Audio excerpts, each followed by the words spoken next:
Hey everyone, welcome back to the channel. I'm literally looking at the brand new Social Security Administration data that just dropped for August, and I have to tell you, I was completely shocked to discover that some people are collecting over 5,108 Auslers per month, while others are getting less than $900. And the difference isn't what you think it is. I've been analyzing retirement benefits for over a decade, and even I was surprised by some of these findings.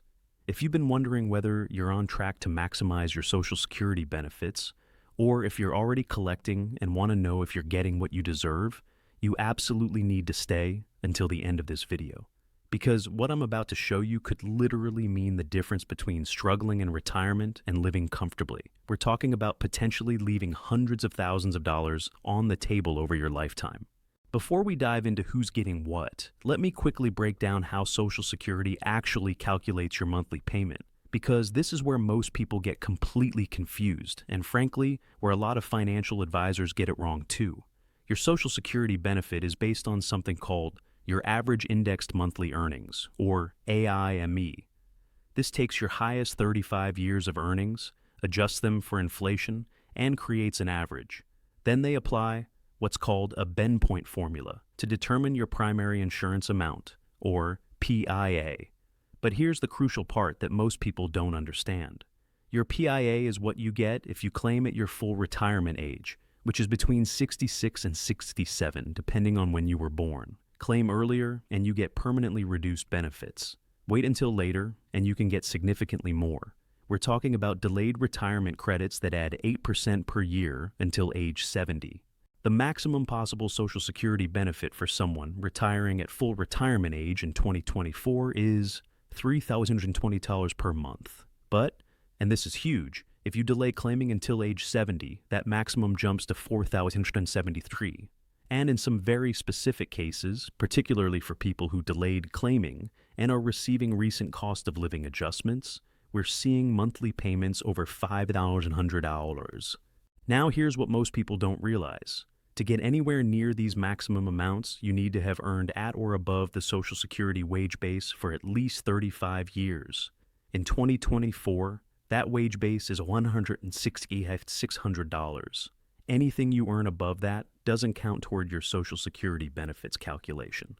Now, I want you to pay very close attention to what I'm about to show you, because the Social Security Administration just released their latest beneficiary data. And when I analyzed who's actually receiving these maximum amounts, I found something that completely contradicts what most financial advisors are telling people. According to the SSA's August 2024 statistical snapshot, less than 3% of all Social Security recipients are receiving the maximum benefit. But here's what's really interesting. It's not just about having high earnings throughout your career. That's only part of the puzzle. I pulled the detailed data on who's actually getting over $4,000 per month, and the pattern is absolutely clear. These aren't just the highest earners in America. These are people who understood the timing game and played it perfectly. The people getting $5,108 are those who hit a very specific combination. They had maximum taxable earnings for at least 35 years, which means they consistently earned $168,600 or more. They delayed claiming until age 70, accumulating those 8% delayed retirement credits. And this is the kicker that most people miss. Many of them are still working part-time or consulting, which allows them to bridge the income gap while their benefits grow. But let me show you the flip side, because this is where it gets really eye-opening. The people getting under $1,500 per month fall into very predictable categories. And unfortunately, these represent the majority of Social Security recipients. First, you have people who claimed at age 62. They're accepting a permanent 25% to 30% reduction in benefits because they either needed the money immediately or they were worried Social Security might not be there later. Second, people who had significant gaps in their work history. Remember, Social Security uses your highest 35 years of earnings. If you don't have 35 years of work, they count those missing years as zeros, which dramatically brings down your average. Third, people who never maximize their earnings during their peak earning years. Maybe they were self-employed and didn't report all their income, or they worked for employers who didn't offer competitive salaries, or they simply didn't understand how their current earnings would affect their future benefits. Honestly, this data both frustrated and amazed me because it shows just how little most people understand about the Social Security claiming strategy. I've been covering Social Security and retirement planning for years, and I still see comments from viewers every single day who think the system is just about how much you earned during your career. That's only part of the equation, and frankly, it's not even the most important part. What really shocked me was discovering that some people are leaving literally hundreds of thousands of dollars on the table over their lifetime just because they don't understand when to claim.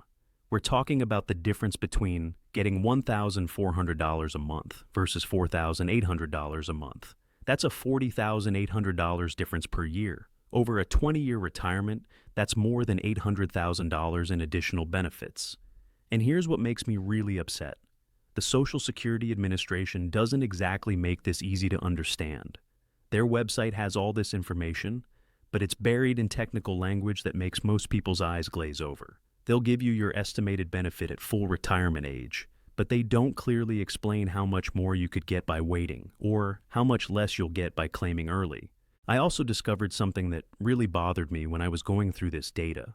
There are financial advisors out there telling people to claim Social Security as early as possible because you never know what's going to happen to the program. That's not just bad advice, it's financially destructive advice for most people. Look, this stuff genuinely keeps me up at night because I know there are people watching this video right now who could be on track for maximum benefits, but they don't know it. And there are others who think they're stuck with whatever the Social Security Administration tells them they'll get, not realizing they still have options and time to make strategic decisions. What really gets to me is when I get emails from viewers who already claimed early and are now realizing they left money on the table. Unfortunately, that decision is permanent for most people, and there's very little you can do to undo it. That's why I make these videos, because I don't want you to be in that situation 5 or 10 years from now, looking back and wishing you had understood this information. But what makes me even more frustrated is knowing that there are people out there who could afford to wait until age 70, but they're not doing it because they're getting bad advice, or because they're afraid, or because nobody ever explained to them just how much money they're giving up. We're not talking about small amounts here. We're talking about life-changing money that could mean the difference between a comfortable retirement and a stressful one. I want to hear from you in the comments. Are you planning to delay your Social Security until age 70, or have you already claimed? What factors influenced your decision? And if you're still years away from retirement, what's your strategy for maximizing your benefits? I read every single comment, and your questions often inspire my next videos, so don't hold back. Here's what you absolutely need to remember from today's video, because these are the key points that could literally change your financial future. The difference between maximum and minimum Social Security benefits isn't just about how much money you made during your career. It's about understanding the system and making strategic decisions about when to claim.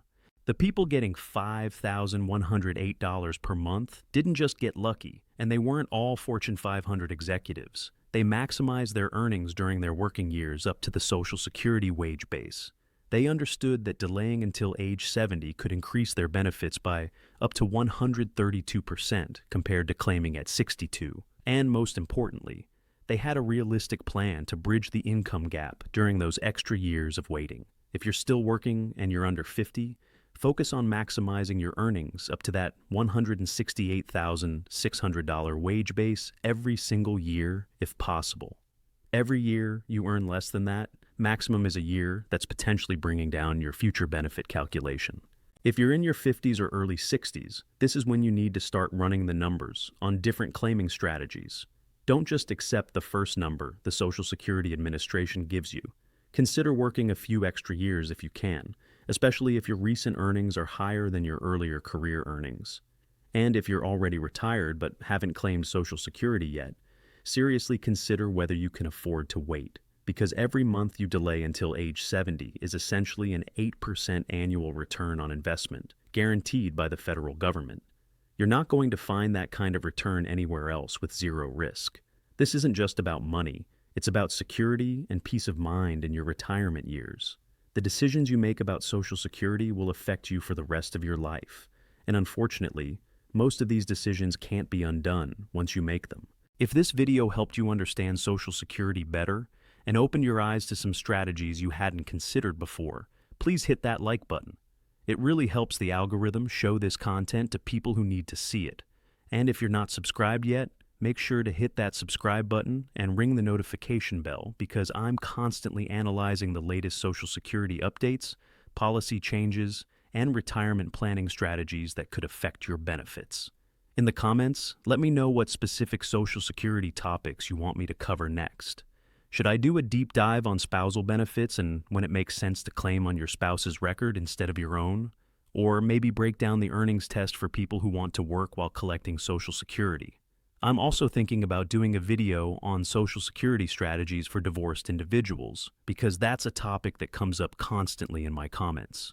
And if you found this information valuable, check out my video on the biggest Social Security mistakes to avoid. I'll put the link right up here. I guarantee you'll learn something that could save you thousands of dollars.